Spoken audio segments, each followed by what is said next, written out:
Hello student, welcome to our channel JMS coaching institute.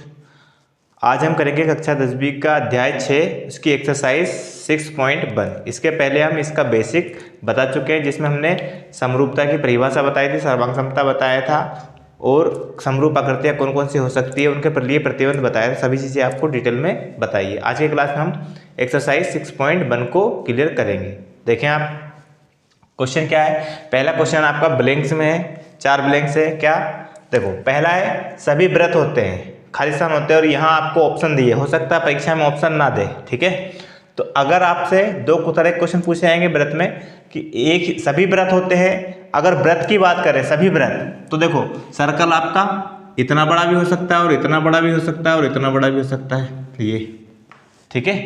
तो अगर सभी व्रत होते हैं, अगर ये पूछा जाए कि सभी व्रत खाली स्थान होते हैं, तो हमेशा समरूप होंगे। समरूप क्यों होंगे, इसकी डेफिनेशन हमने बताई थी समरूपता की, कि उन सभी आकृतियों का समूह जिनका आकार समान है लेकिन विस्तार अलग अलग है। देखो, आकार समान है लेकिन विस्तार अलग अलग है, समरूप आकृतियां कहलाती है, ठीक है। तो ये सभी जो व्रत होते हैं वो समरूप होते हैं। लेकिन यही क्वेश्चन अगर इस तरह से आता है कि एक ही त्रिज्या के सभी व्रत होते हैं, तो हम लिखेंगे सर्वांग सम। एक ही त्रिज्या के बोलेंगे तो सर्वांग सम, और अगर सभी व्रत बोलेंगे त्रिज्या का उसमें कोई मेंशन ना हो, तब हम लिखेंगे उसको समरूप, ठीक है। दूसरा क्वेश्चन देखें आप, देखिए सेकंड क्वेश्चन है आपका कि सभी वर्ग होते हैं। सभी वर्ग की बात कर रहे हैं, तो सभी वर्ग हमेशा क्या होते हैं, समरूप। क्या होते हैं, समरूप, ठीक है। जो वर्ग होते हैं स्क्वायर, ठीक है, ये हमेशा क्या होंगे, समरूप होंगे। जैसे आकृतियां है ना, ठीक है, छोटी बड़ी हो सकती है लेकिन आकार अलग अलग, सॉरी आकार समान होगा लेकिन आकार जो उसका विस्तार या माप अलग अलग हो सकता है, ठीक है। अगला है आपका सभी खाली स्थान त्रिभुज समरूप होते हैं। समरूप का बोला गया लेकिन खाली स्थान का बोला गया कौन से त्रिभुज, तो हमने 4 प्रकार के त्रिभुज पढ़े हैं, समबाहु, समद्विबाहु, विषमबाहु और समकोण त्रिभुज, ठीक है। तो हमेशा जो समबाहु त्रिभुज होगा, समबाहु त्रिभुज, समबाहु त्रिभुज हमेशा क्या होते हैं, समरूप होते हैं। समबाहु का मतलब मैंने बताया था आपको कि ऐसा त्रिभुज जिसकी सभी भुजाएं क्या हो, समान हो और सभी कोण भी क्या हो, समान हो, ठीक है। अगला क्वेश्चन है आपका भुजाओं की संख्या समान, सॉरी भुजाओं की समान संख्या वाले दो बहुभुज। बहुभुज मतलब चाहे वो 3 भुजा वाला हो त्रिभुज कहलाएगा, 4 भुजा वाला हो चतुर्भुज कहलाएगा, 5 भुजा वाला हो पंचभुज कहलाएगा, है ना। और आपसे जो उनसे 3 से अधिक भुजा होगी तो उसको हम बोलेंगे बहुभुज, ठीक है। 3 या 3 से अधिक भुजा वाला, ठीक है। तो सबसे पहले उसमें पूछा है क्या, यदि समरूप कब होते हैं, ऐसा पूछा है कि जो बहुभुज होते हैं वो समरूप कब होंगे, यदि उनके संगत कोण खाली स्थान होंगे। तो हमें पता है बहुभुज की जो प्रतिबंध अपन ने पढ़ा था, त्रिभुज की समरूपता का प्रतिबंध पढ़ा था, वही बहुभुज की समरूपता का प्रतिबंध है। क्या कि उनके संगत कोण आपस में क्या होते हैं, समान होते हैं। संगत कोण क्या होते हैं, समान, है ना। उनके संगत कोण आपस में क्या होते हैं, समान होते हैं हो, तथा उनकी संगत भुजाएं कैसी हो, समानुपाती। समानुपाती, जो संगत भुजाएं होंगी, करस्पोंडिंग साइड्स होगी, वो समानुपात में होगी, इक्वल रेशियो में होगी, और उनकी संगत भुजाएं क्या होगी, समान होंगी, बराबर होंगी, ठीक है। तो उनके संगत कोण बराबर होंगे और भुजाएं समानुपात में होती है, ठीक है। तब जाके समरूपता का प्रतिबंध कहलाता है। इस तरह से हमने किया। अब नेक्स्ट क्वेश्चन देखते हैं। जो क्वेश्चन नंबर आपका सेकंड है, उसमें क्वेश्चन में अपने से पूछा है कि समरूप आकृतियों को उदाहरण देना है, और ऐसी आकृतियां जो समरूप नहीं है उनके दो उदाहरण देना है, कम से कम 2 तो देना ही है, ठीक है। तो देखो समरूप आकृतियां अभी हमने पढ़ा था कि पहला एग्जाम्पल तो ये हो जाएगा क्या, समबाहु त्रिभुज, समबाहु त्रिभुज, समबाहु त्रिभुज, है ना, सभी लिख सकते हैं अपन।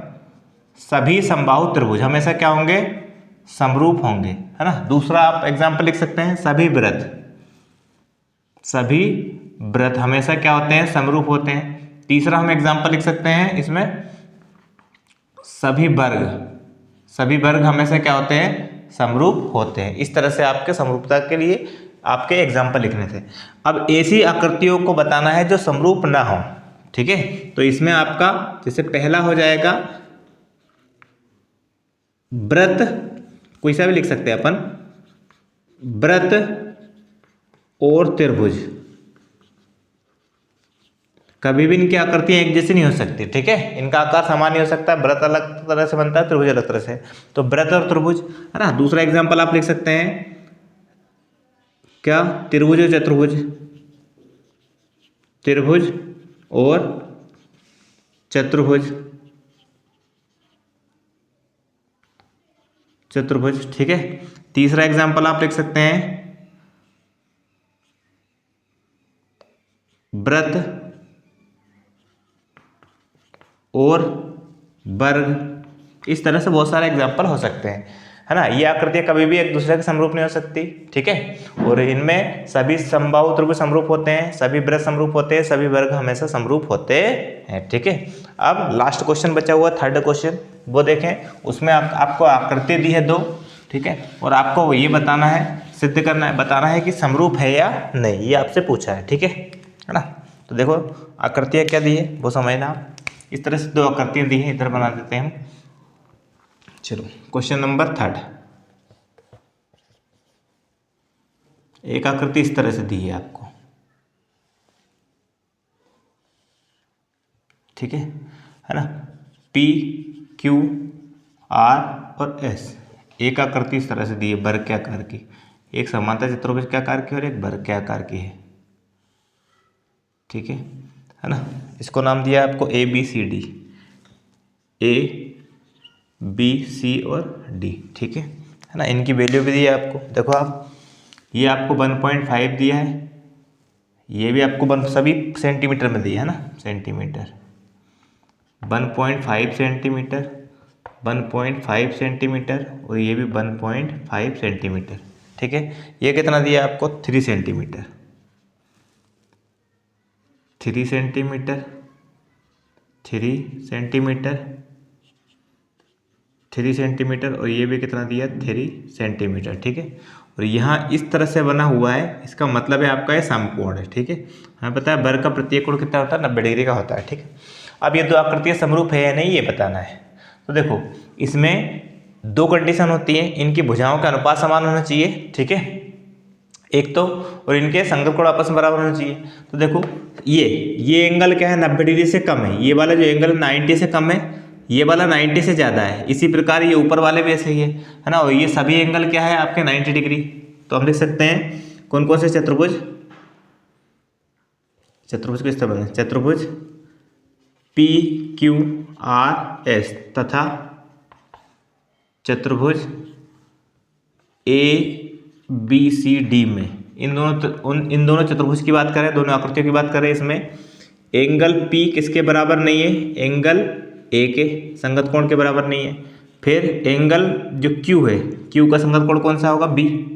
तो एंगल Q किसके बराबर नहीं है, एंगल B के। एंगल R किसके बराबर नहीं है, एंगल R का संगत कोण क्या होगा, C, एंगल C के।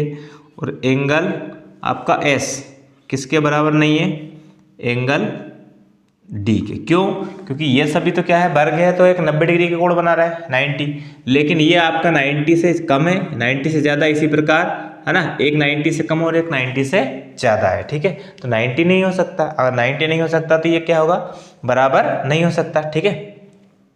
तो हम लिख सकते हैं इनके संगत कोण आपस में बराबर नहीं। अब भुजाओं का अनुपात देखने की जरूरत नहीं, वैसे भुजाओं का अनुपात समान है ना, इसका भुजाओं का अनुपात देखेंगे तो समान है, लेकिन संगत को दोनों कंडीशन को सेटिस्फाई करना चाहिए, उनके संगत कोण भी बराबर होने चाहिए और उनकी संगत भुजाओं का अनुपात भी समान होना चाहिए, ठीक है। तो हम लिख सकते हैं चूंकि चतुर्भुज क्या PQRS तथा ABCD में संगत कोण समान नहीं है, संगत कोण समान नहीं है ना। इसलिए हम लिख सकते हैं कि चतुर्भुज कौन सा, PQRS, समरूप का निशान ये आता है, ठीक है। इस तरह से हम बना सकते हैं, समरूप का निशान कैसे बनता है, ये, ठीक है, समरूप का निशान है। और समरूप नहीं होगा तो हम काट देंगे, नहीं है समरूप चतुर्भुज A, B, C और D। आप हिंदी में लिख सकते हैं कि चतुर्भुज PQRS चतुर्भुज ABCD के समरूप नहीं है। इस तरह से हमारी एक्सरसाइज 6.1 कंप्लीट होती है। अगली एक्सरसाइज में जो थ्योरम है आपकी वो हम करेंगे थेल्स थ्योरम। ठीक है, तब तक के लिए गुड बाय।